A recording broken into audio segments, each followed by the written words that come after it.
नमस्कार, आप देख रहे हैं आपका अपना चैनल भिवानी हलचल खबरों के संग में मैं मनोज कुमार। आइए सबसे पहले डालते नजर आज की हेडलाइंस पर।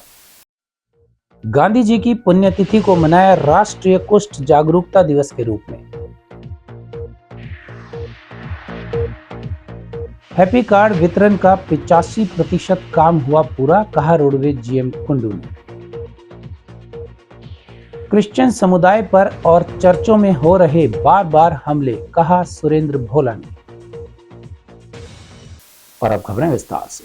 राष्ट्रपिता महात्मा गांधी की पुण्यतिथि पर चौधरी बंसीलाल नागरिक अस्पताल में कुष्ठ रोग जागरूकता कार्यक्रम का आयोजन किया गया। इस मौके पर महात्मा गांधी को याद करते हुए श्रद्धा सुमन अर्पित किए गए और स्वास्थ्य विभाग के कर्मचारियों व अधिकारियों ने कुष्ठ रोग को जड़ से मिटाने की शपथ ली। राष्ट्रपिता महात्मा गांधी की पुण्यतिथि पर चौधरी बंसीलाल नागरिक अस्पताल में कर्मचारियों को कुष्ठ रोग जड़ से मिटाने की शपथ दिलवाई गई। इस मौके पर उप सिविल सर्जन डॉक्टर सुमन विश्वकर्मा ने बताया कि भिवानी में कुष्ठ रोग के सिर्फ 4 मरीज हैं तथा स्वास्थ्य विभाग का प्रयास है कि एक भी मरीज कुष्ठ रोग का न रहे। बताया कि कुष्ठ रोग के लिए नागरिक अस्पताल में सभी सुविधाएं उपलब्ध हैं। इसके अलावा विभिन्न जागरूकता कार्यक्रमों के माध्यम से लोगों को जागरूक भी किया जा रहा है। उन्होंने कहा कि कुष्ठ रोग लाइलाज नहीं रहा। जिस भी व्यक्ति को चमड़ी में सफेद दाग व कुष्ठ रोग की संभावनाएं नजर आती हैं, वो तुरंत चिकित्सक को दिखाएं। इसका मुफ्त जांच, दवा व इलाज किया जाता है तथा 6 माह से 1 वर्ष तक एमटीडी दवाखाने से पूर्णतया ठीक हो सकता है। उन्होंने कहा कि कुष्ठ रोग कोई दैवीय प्रकोप नहीं है, बल्कि त्वचा संबंधी रोग है जो मनुष्य की त्वचा, ऊपरी श्वसन, आंखों व शरीर के कुछ भागों को नुकसान पहुंचाता है। आज हमारा एंटी लेप्रोसी डे है, जिसके अंदर हमने लेप्रोसी के जो कुष्ठ रोग हम जिसको आम भाषा में कहते हैं, कोढ़ जो कहते हैं, उसके बारे में जागरूकता अभियान हमने आज से शुरू किया है। तो इसका जो जागरूकता अभियान का जो मुख्य उद्देश्य है कि लोगों को कुष्ठ रोग के बारे में जानकारी देना है, हमें ये जड़ से मिटाना है। हमारे पास भिवानी में अभी सिर्फ 4 ही मरीज हैं, लेकिन हम ये चाहते हैं कि हमारे पास एक भी मरीज ना रहे, हमारे सारे मरीज ठीक हों। अगर कोई हमारा मरीज ऐसा है जिसको लक्षण है, जिसके शरीर पे तामिया या हल्के रंग का लाल निशान है, जिसमें उसको जलन, चुभन या खुजली नहीं हो रही है, उसको कोई सेंसेशन उसके अंदर नहीं है, तो ऐसे मरीज तुरंत आके अपनी जांच कराएं, क्योंकि ये कुष्ठ रोग हो सकता है। तो कुष्ठ रोग भी एक इन्फेक्शियस डिजीज है, जैसे कि बाकी इन्फेक्शंस होते हैं। ये भी एक माइकोबैक्टीरियम लेप्रे नामक कीटाणु होता है जिसके इन्फेक्शन से होती है। और ये जो बैक्टीरिया है हमारे शरीर में चमड़ी और हमारी नर्व्स, इनको ही इफेक्ट करता है। तो अगर चमड़ी पे इफेक्ट होता है तो निशान हो जाते हैं तामिया रंग के, और जो नर्व्स को इफेक्ट होता है तो उसमें सुनपन आ जाता है, मसल्स की भी वीकनेस हो जाती है और उसमें पसीना भी नहीं आता, हेयर लॉस भी हो जाता है उस पार्ट पे। तो ये हमारे लक्षण हैं और इसकी जांच और इलाज हमारे सभी सरकारी केंद्रों में फ्री में उपलब्ध है। अगर कम जैसे बेसिलाई है तो उसमें 6 महीने का इलाज होता है, अगर ज़्यादा है, बीमारी बढ़ी हुई है तो 12 महीने का इलाज होता है। तो पूरी दवाइयाँ हमारे पास फ्री ऑफ कॉस्ट अवेलेबल है। और यही एक ऐसी इन्फेक्शियस डिजीज है जिससे अपंगता भी हो सकती है, जैसे कि अगर आंखों में इफेक्ट आ रहा है तो अंधपना भी हो सकता है कॉर्नियल ओपेसिटी के कारण। और अगर उसके अंदर पैरों में है, वीकनेस है, तो उसमें अपंगता उसकी भी हो सकती है। तो ऐसी स्टेज पे हमारे पास अभी भिवानी में कोई भी मरीज नहीं है, लेकिन सरकार अगर किसी को ग्रेड 2 डिसेबिलिटी है तो उसकी रिकंस्ट्रक्टिव सर्जरी भी कराती है और वो सर्जरी भी हमारे यहाँ से फ्री ऑफ कॉस्ट कराई जाती है।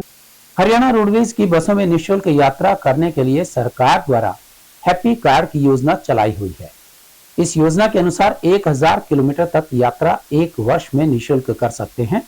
हरियाणा रोडवेज भिवानी के जनरल मैनेजर दीपक कुंडू ने बताया कि हैप्पी कार्ड वितरित करने के लिए विभाग द्वारा एक योजनाबद्ध तरीके से काम किया जा रहा है, जिसके तहत अभी तक 85% हैप्पी कार्ड वितरित किए जा चुके हैं।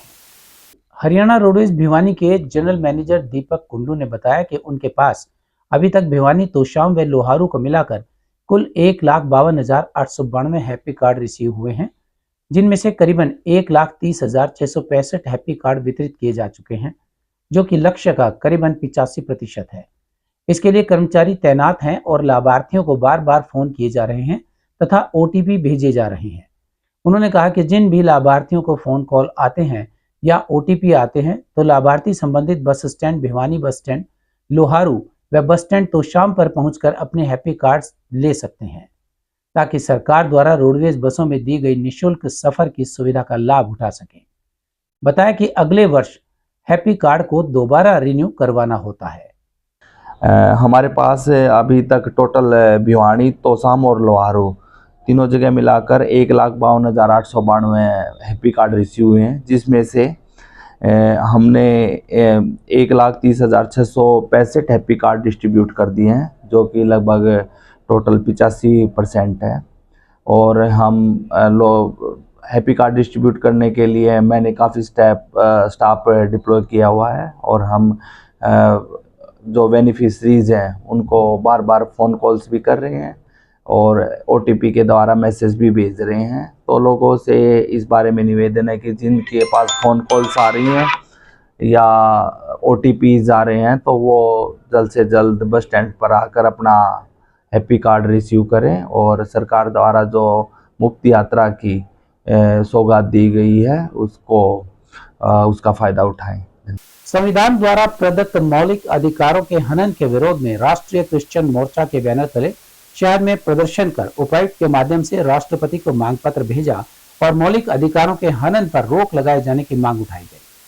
इस मौके पर राष्ट्रीय क्रिश्चियन मोर्चा के प्रदेश प्रभारी सुरेंद्र भोला ने कहा कि जब से भाजपा सत्ता में आई है, ईसाई समुदाय डर के माहौल में है तथा अपनी आस्था भी प्रकट नहीं कर पा रहे हैं, जबकि संविधान के तहत क्रिश्चियन समुदाय को भी प्रार्थना करने का हक दिया जाना चाहिए। क्रिश्चियन समुदाय पर हो रहे अत्याचार व शोषण के विरोध में क्रिश्चियन मोर्चा ने प्रदर्शन कर राष्ट्रपति के नाम उपायुक्त को ज्ञापन सौंपा। प्रदर्शनकारियों ने आरोप लगाया कि चर्च में प्रार्थना करने वाले लोगों पर धर्मांतरण का आरोप लगाकर निर्दोष लोगों को जेलों में भेजा जा रहा है। यदि इन लोगों पर लगाए गए धर्मांतरण के आरोप हटाकर तुरंत रिहा नहीं किया गया तो वामसेफ व भारत मुक्ति मोर्चा के निर्देशों पर बड़े आंदोलन की रूपरेखा तैयार की जाएगी। ईसाई लोगों पर अत्याचार किए जा रहे हैं, आरोपियों के खिलाफ पुलिस में शिकायत दी जाती है तो पीड़ितों का ही शोषण किया जाता है। उन्होंने कहा कि बीते 29 दिसंबर को अंबाला में प्रार्थना सभा कर रहे क्रिश्चियन समुदाय के लोगों पर हमला किया गया, जिसमें पुरुषों के अलावा महिलाओं और बच्चियों के साथ भी मारपीट की गई एवं उनके प्रार्थना सभा को बाधित कर धार्मिक भावनाओं को ठेस पहुंचाई गई, जो कि आहत करने वाली घटना है। इसी प्रकार की घटनाओं को अंजाम देकर अलग अलग राज्यों में धार्मिक स्वतंत्रता का हनन किया जा रहा है, जो तत्काल बंद होना चाहिए। बहुजन भारत मुक्ति मोर्चा की तरफ से और उसकी ऑफसेट विंग के साथ साथ राष्ट्रीय हम सब मिलकर राष्ट्रपति के नाम ज्ञापन सौंपने के लिए यहाँ पर एक साथ आए हैं, क्योंकि हम देखते हैं जब से मौजूदा सरकार हमारे साथ है उस तब से कई प्रकार की झूठे आरोप, धर्मांतरण के झूठे आरोप, झूठे मुकदमे पादरियों के ऊपर दर्ज किए जाते हैं, उन्हें सताया जाता है, जबकि ऐसा कुछ भी नहीं है। वो बिना तथ्य के ऊपर आरोप लगाए जाते हैं। और पूरे देश के अंदर अगर हम देखें तो 2014 के बाद इतना मसीह लोगों के ऊपर, ईसाई लोगों के ऊपर सताव किया गया है। चर्चों में आज शांतिपूर्ण प्रार्थना करने का हक भी है, वो भी हमारे से छीना जा रहा है। आज हम खुल के अपनी प्रार्थना, अपनी आस्था को भी प्रकट करने में भी रुकावट डाली जाती है। लोग बोलते हैं धर्म परिवर्तन, अगर हम कुछ भी करते हैं उनको सिर्फ एक ही शब्द समझ आता है, धर्म परिवर्तन।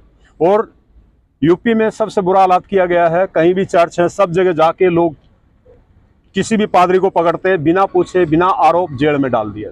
यही हरियाणा में भी है, कितने पादरियों को जेल में डाल दिया। पूरे भारत के अंदर इस प्रकार के सताव बढ़ते जा रहे हैं और कितनी घटनाएं ऐसी हुई हैं जिसके कारण आज पूरा देश के जो मसीह और ईसाई लोग आक्रोशित हैं। इनके साथ मिलकर हम राष्ट्रपति को ज्ञापन देना चाहते हैं कि हमारी जो स्वतंत्रता अधिकार हमें भारतीय संविधान ने दिया गया है उसका हनन हो रहा है, हमें दबाया जा रहा है, हमें शोषित किया जा रहा है, हमारे ऊपर बहुत प्रकार की ताड़नाएं दी जाती हैं और चर्चों का विनाश करने के लिए जो सरकार की मंशा है वो एक गलत मंशा है। वामसेव का कार्यकर्ता हूँ, बावन मेसराम के संगठन से, और हमारा देश भारत हर तरह से स्वतंत्र है। संविधान के अनुसार सभी धर्मों का पालन करना हमारा कर्तव्य है।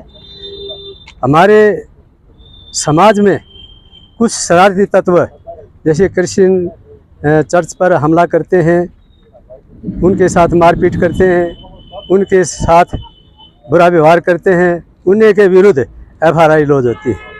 ये बहुत ही गलत है। संविधान के अनुसार हमारा हक जो है, अधिकार है, वो समानता का है। हमें समानता का अधिकार मिलना चाहिए और है भी। और हम चर्च में प्रार्थना करते हैं, तो हमारी प्रार्थना को रोका जा रहा है। और काफ़ी दिनों से ये चर्चाएं हो रही है, केस भी हुआ था पिछले दिनों में, कई बार लड़ाई झगड़ा विरोध, और ऐसा कुछ नहीं है, क्योंकि संविधान पूरी इजाज़त देता है कि हम कहीं भी बैठकर प्रार्थना कर सकते हैं, कहीं भी आराधना कर सकते हैं, पर रोका जा रहा है। आज लोग अपने घरों में बैठकर भी अच्छे से भक्ति नहीं कर पा रहे हैं, प्रार्थना नहीं कर पा रहे। लोग बोल रहे हैं कि इससे धर्म परिवर्तन हो रहा है, इससे आप जात बिरादरी से अलग हो रहे हो। ऐसा कुछ नहीं हो रहा है, क्योंकि लोग बड़ी शांतिपूर्वक से इस काम को कर रहे हैं और कहीं बाहर दिखावा नहीं करते हैं, अंदर बैठ के करते, तो भी लोगों के ऊपर बहुत सारे अत्याचार। और अब चलते चलते सरकारी एजेंसियों के दुरुपयोग का आरोप लगा रही कांग्रेस का पंजाब व हरियाणा हाईकोर्ट की शरण में जाना क्या उनके आरोपों पर मुहर लगाएगा, या फिर यह आरोप केवल आरोप ही बनकर रह जाएगा? यह हाईकोर्ट के फैसले के बाद ही साफ हो पाएगा।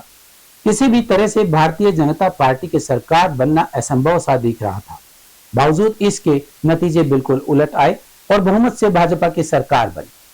कांग्रेस पार्टी ने खूब आरोप प्रत्यारोप करते हुए चुनाव के दौरान धांधली की बात कही एवं ईवीएम पर दोष मंडा गया।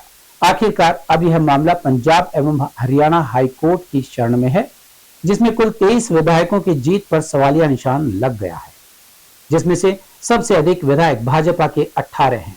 इन 18 विधायकों में से 4 कैबिनेट स्तर के मंत्री हैं। अगर इन आरोपों में सच्चाई पाई जाती है तो फिर इन 18 विधायकों की सदस्यता जा सकती है। याचिकाकर्ता के अधिवक्ता के अनुसार जिन बिंदुओं पर उन्होंने हाईकोर्ट का ध्यान केंद्रित करवाया है और जो सबूत पेश किए जाएंगे, उनके आधार पर यह मामला हाईकोर्ट द्वारा स्वीकार किया गया है।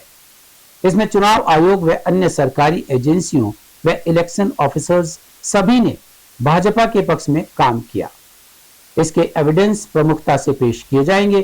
किस प्रकार से विपक्षी खेमे के वोटर्स को रोका गया और भाजपा के पक्ष में बोगस वोटिंग करवाकर धांधली की गई है। याचिकाकर्ता के अनुसार 3 से 5 बजे तक वोटिंग में काफी बड़ी मात्रा में बोगस वोटिंग हुई थी, जिसे लेकर चुनाव आयोग से सीसीटीवी की भी मांग की गई थी, लेकिन चुनाव आयोग इसे देने को तैयार नहीं हुआ। हाईकोर्ट में दायर याचिकाओं में से कुछ पर सुनवाई शुरू हो चुकी है तो कुछ पर सुनवाई होनी बाकी है। अधिकतर याचिकाओं में सुनवाई के लिए अगली तारीख फरवरी माह की लगी हुई है। हाईकोर्ट में दायर याचिकाओं में केवल सत्तारूढ़ भारतीय जनता पार्टी के विधायकों के खिलाफ ही याचिकाएं दायर नहीं की गई हैं, बल्कि विपक्षी दल कांग्रेस और इनेलो के विधायकों के खिलाफ भी याचिकाएं दायर की गई हैं। और अब जाने से पहले एक नजर आज की हेडलाइंस पर। गांधी जी की पुण्यतिथि को मनाया राष्ट्रीय कुष्ठ जागरूकता दिवस के रूप में। हैप्पी कार्ड वितरण का 85% काम हुआ पूरा, कहा रोडवेज जीएम कुंडू ने। क्रिश्चियन समुदाय पर और चर्चों में हो रहे बार बार हमले, कहा सुरेंद्र भोला ने। हमारे आज के अंक में बस इतना ही। अगले अंक के लिए देखते रहिएगा आपका अपना चैनल भिवानी हलचल।